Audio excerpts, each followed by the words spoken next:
Hey everybody, welcome to Bake with Shivesh. In this episode, I'm baking an apple cake. I'm doing it without eggs and I also want to make it slightly healthier so there's no refined flour and no refined sugar. And the cake is still equally delicious, light and fluffy. Let's get started. Let's start with the dry ingredients. Whenever you're making an eggless cake, it's always a good idea to sift your dry ingredients in. I'm using 2 cups of whole wheat flour, 2 teaspoons of baking powder, half a teaspoon of baking soda and half a teaspoon of cinnamon powder.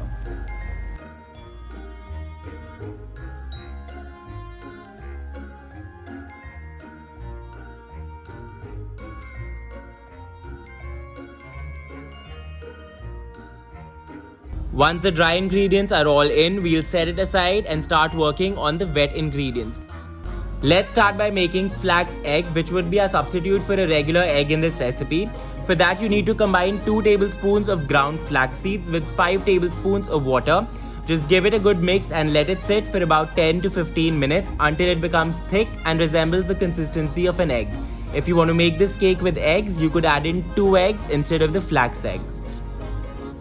If you don't have flax seeds, you could also use ground chia seeds to make a chia egg here. Now in a separate bowl, you need to add 3/4 cups of sugar. I'm using a combination of 2. So I'm using half a cup of coconut sugar and 1/4 cup of jaggery powder. You could use any kind of sugar that you have. To the sugar, I'm adding half a cup of vegetable oil. If you want, you could also use olive oil here. And now using a balloon whisk, I'll just mix both of these ingredients together really well. And to this, I'll add the flax egg, which has been sitting for about 15 minutes and has become really nice and thick. This is what the consistency of the flax egg should look like. If your flax egg is still feeling very watery, just use a spoon and mix it for a couple of minutes. If you want to use eggs, you could add 2 eggs at this stage, add them one by one and mix well after each addition. Now this is where I want you to mix your batter very well at high speed so that you incorporate a lot of air into your batter that would result in a fluffy cake.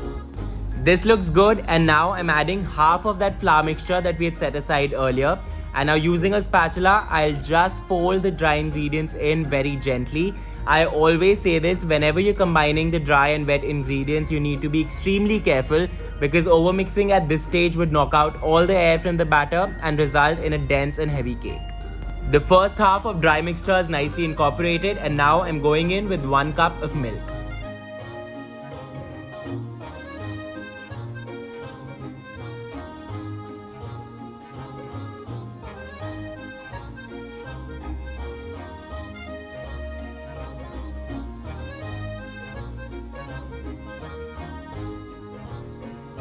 And in goes rest of my dry mix. Again, I'll gently mix only until I don't see any large flour pockets in my batter and strictly avoid overmixing.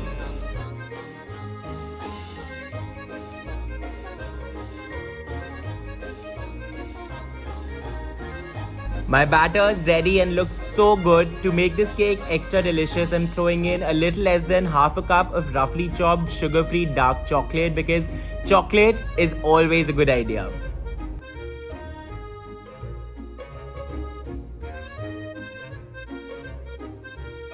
I'm transferring my batter into an 8 by 8 inch square pan lined with parchment paper and my oven is preheating at 180 degrees Celsius.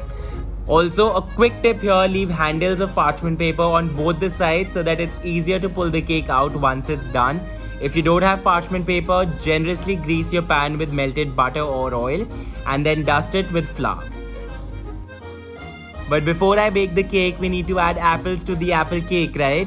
I had already washed and prepared my apples. Let me quickly show you how I do that. To prepare the apples, the first thing that I'm going to do is to clean and wash my apples properly. Honestly, given the times that we are living in, it's extremely important to be careful and just washing your fruits and vegetables with water is not enough because water does not remove all the pesticides and germs, which is exactly why I've started using Veggie Clean. It's a scientifically proven and tested formula. It is totally chlorine, soap, alcohol and chemical free and is made up of 100% naturally derived ingredients. It removes 99.9% germs and pesticides from your fruits and veggies in just 5 minutes.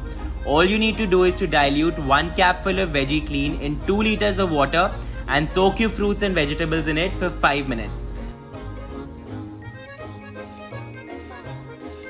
After 5 minutes, just rinse them under running water for 30 seconds and you're done. You can also buy Veggie Clean on Flipkart or Nykaa and get it delivered easily at your house to ensure maximum level of sanitation and safety. After taking out the core of the apple, I'm slicing it thinly. I'm not going to peel the apple because I don't want to waste any of this beautiful fruit, especially because I've cleaned the skin so well. But if you want, you could also peel it before slicing it. I am going to toss these apple slices in a tablespoon of fresh lemon juice and half a teaspoon of cinnamon powder.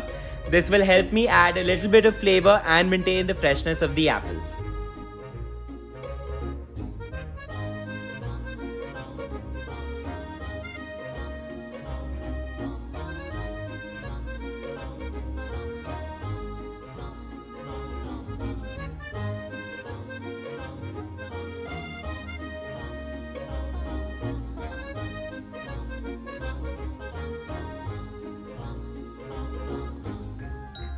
Now this is completely optional, but I'm also adding some hazelnuts on top. I'll now bake the cake at 180 degrees Celsius for about 40 to 45 minutes.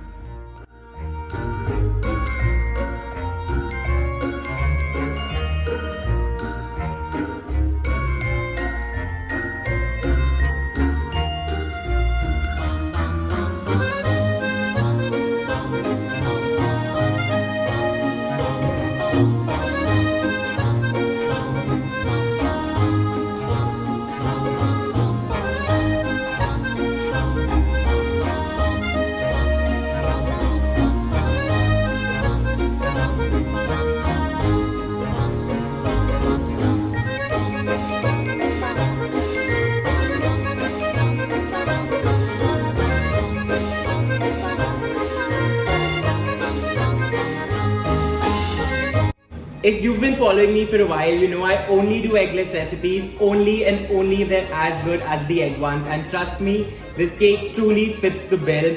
It's super light, fluffy, the cinnamon does its magic as always, it's flavorful, and the best part is that I don't have to feel as guilty as I normally would eating a slice of cake because I've done this with whole wheat flour and without any refined sugar. If you want, you could also do it with a combination of whole wheat flour and oat flour. I've tried that and that works equally well. I hope you guys enjoyed watching this video and liked this recipe. If you did, don't forget to give it a big thumbs up and subscribe to my channel. I'll see you guys later this week with another recipe. Until then, happy baking. Please take all the precautions. Please be safe and take care.